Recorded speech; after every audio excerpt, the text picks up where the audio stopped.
Assalamualaikum warahmatullahi wabarakatuh. Alhamdulillah, kita berjumpa lagi pada channel YouTube MZT Malang Raya. Yang mudah-mudahan kita semuanya senantiasa mendapatkan rahmat dan barokah dari Allah Subhanahu wa Ta'ala.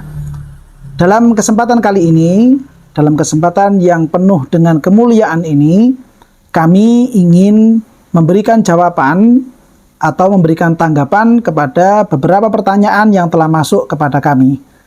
Di antaranya adalah pertanyaan yang telah masuk melalui nomor admin akun YouTube kami, yaitu ada satu pertanyaan, mohon penjelasan perihal hak dan kewajiban nadhir wakaf.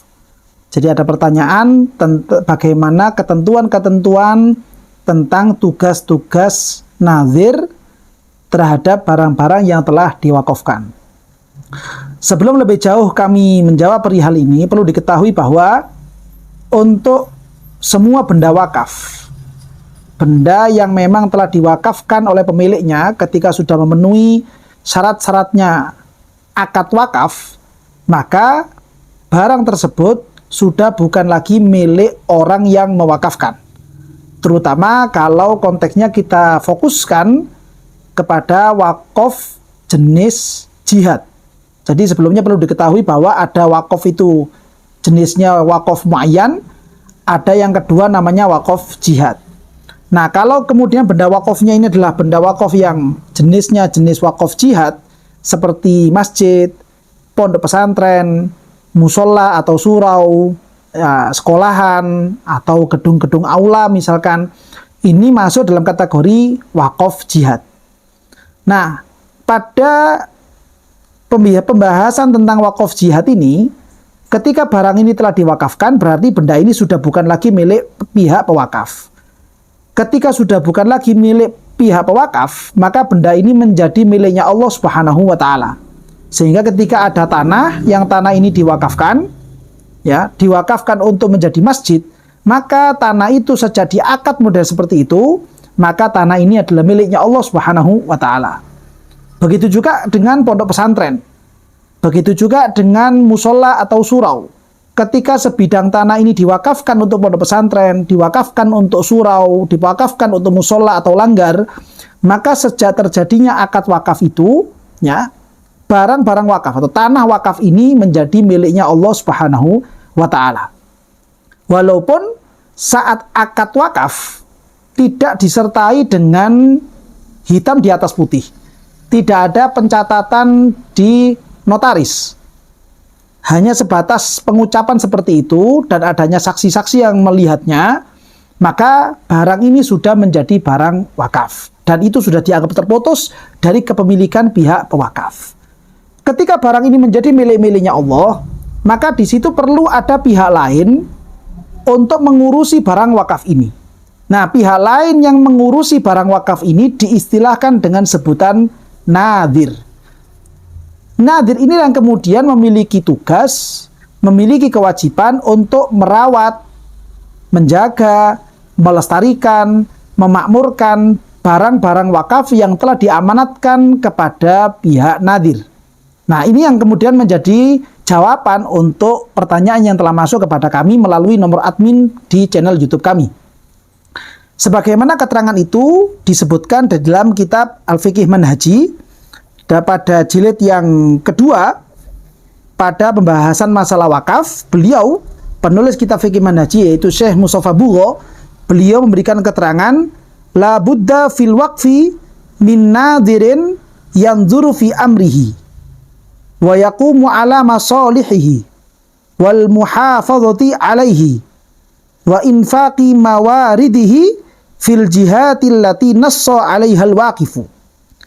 Yang artinya, ketika ada barang wakaf, maka harus ada pihak nadhir, yang mana nadhir ini memiliki tugas yang dzuru fi amrihi, memperhatikan tentang urusan-urusan atau keperluan-keperluan barang wakaf tersebut.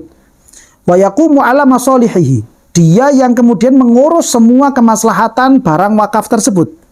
Wal muhafadzati 'alaihi, dan juga menjaga, memakmurkan, melestarikan barang wakaf tersebut. wa infaqi mawaridihi fil jihadil lati nassa 'alaihal waqif, dan juga menyalurkan segala keuntungan-keuntungan yang muncul dari barang wakaf ini sesuai dengan syartul waqif. Nah, berarti dengan tugas yang barusan kita jelaskan, yang kita baca dari keterangan kitab Al-Fiqh Al-Manhaji, di situ ada penyebutan tentang yang namanya syartul waqif. Kita perlu tahu juga seperti apa gambaran syartul waqif. Yang dimaksud dengan syartul waqif adalah ketentuan-ketentuan yang dicetuskan, diucapkan, telah ditentukan oleh pihak pewakaf. Taruhlah misalkan si A dia punya tanah, lalu tanahnya ini diwakafkan menjadi masjid. Misalkan ketika pewakaf ini mewakafkan tanahnya untuk menjadi masjid, dia bilang misalkan, saya mewakafkan tanah ini untuk menjadi masjid dengan catatan khusus hanya untuk jamaah yang bermadzhab Imam Syafi'i. Misalkan seperti itu. Maka nadhir yang ditunjuk oleh pihak pewakaf ini, ya, dia tidak boleh membiarkan ada orang yang bermadzhab lain selain madzhab Syafi'i melakukan sholat di masjid tersebut. Kenapa demikian? Karena memang syartul waqif, ketentuan dari pihak pewakaf, mengkhususkan masjidnya ini hanya untuk para jamaah yang bermadzhab Imam Syafi'i. Ini contoh saja, misalkan seperti itu. Atau misalkan si A ini wakaf tanah untuk menjadi pondok pesantren. Lalu kemudian pewakaf ini bilang saat mewakafkan, pondok ini hanya khusus untuk orang-orang penghafal Al-Quran. Misalkan seperti itu. Maka orang yang dipasrai untuk menjadi nadhir kepada barang wakaf berupa pondok pesantren ini tidak boleh membiarkan ada orang lain selain penghafal Quran untuk tinggal di pondok pesantren tersebut. Tapi kalau kemudian syartul waqif ini menyampaikannya secara umum misalkan, yes, pokoknya siapa saja yang ingin sholat berjamaah di masjid ini silahkan. Siapa saja yang ingin belajar di pondok pesantren ini silahkan. Kalau seandainya syartul waqifnya seperti itu, ya, maka nadhir boleh dan dia lebih leluasa untuk mengelola dan membiarkan siapa saja yang ingin melaksanakan sholat berjamaah atau belajar di pondok pesantren yang telah diwakafkan. Nah, ini tugas-tugas bagi orang yang telah ditunjuk sebagai nadhir. Dan perihal yang perlu diketahui juga bahwa penentuan siapa nadhir, ya, itu bisa ditempuh melalui 3 cara. Yang pertama, cara pertama adalah pihak pewakaf menentukan secara langsung, menunjuk secara langsung siapa yang akan menjadi nadhir. Misalkan si A wakaf tanah misalkan. Tanah ini diwakafkan untuk menjadi masjid misalkan.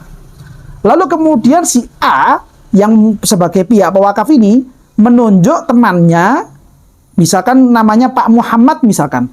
Menunjuk Pak Muhammad untuk mengurusi segala keperluan-keperluan tanah yang telah diwakafkan menjadi masjid. Maka Pak Muhammad diistilahkan dengan sebutan nadhir. Atau misalkan ada orang yang wakaf tanah untuk menjadi pondok pesantren. Lalu tanah ini, pondok ini pasrahkan, ya diserahkan kepada salah seorang kiai misalkan. Maka kiai tersebut berstatus sebagai nadhir terhadap tanah wakaf berupa pondok pesantren tadi itu.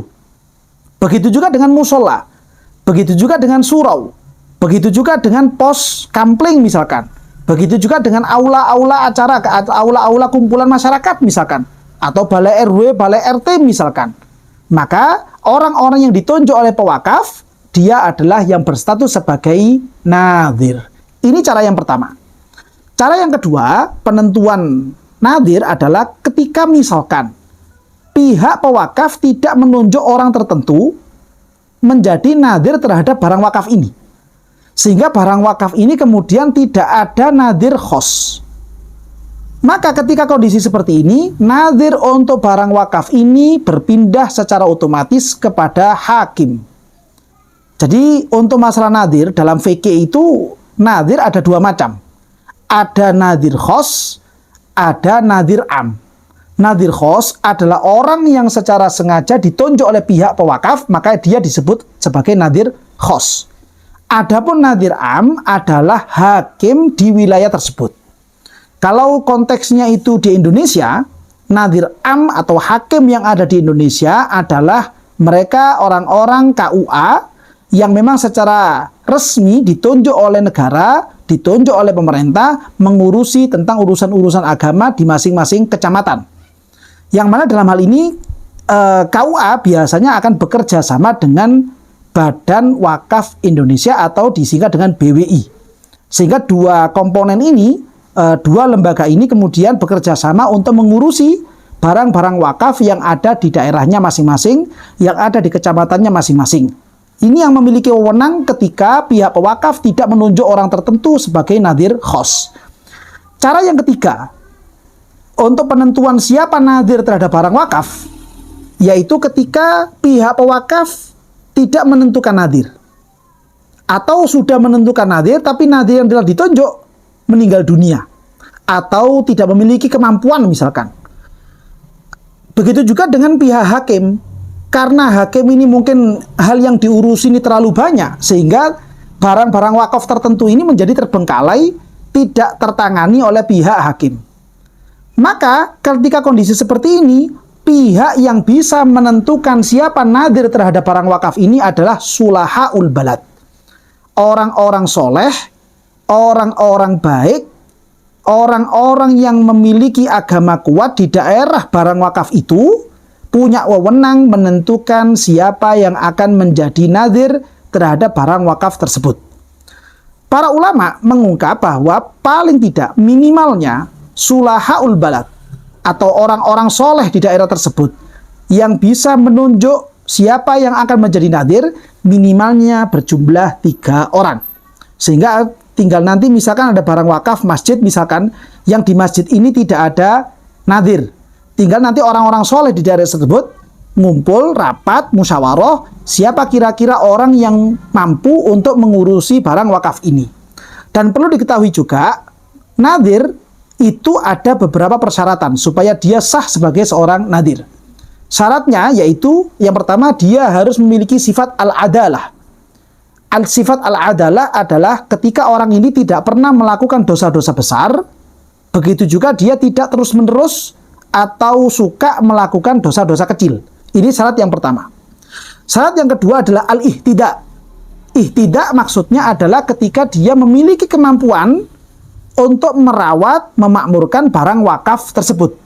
Sehingga disyaratkan bagi nadhir, dia adalah orang yang mengerti tentang hukum-hukum wakaf.